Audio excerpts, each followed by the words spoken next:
som sa kráčať tam, kde praskal ľad,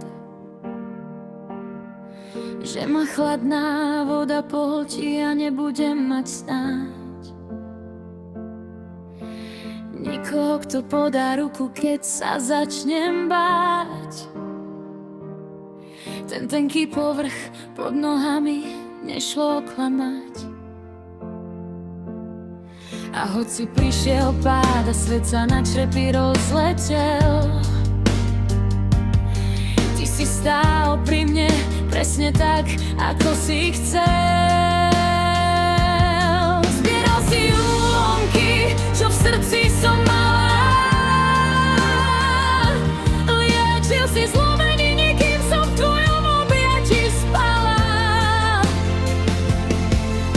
Oplatilo sa riskovať a kráčať do neznáma, aj tie najťažšie voľby, čo robila som sama. Dnes už viem, že ten pád nebol koniec cesty, ale začiatok nás dvoch, bez strachu a v šťastí.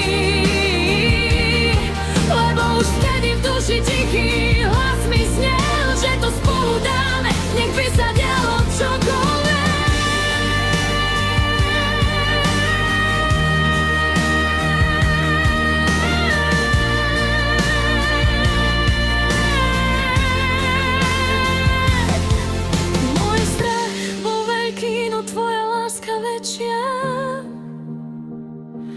Roztrieštené kúsky dnes už opäť spolu svedčia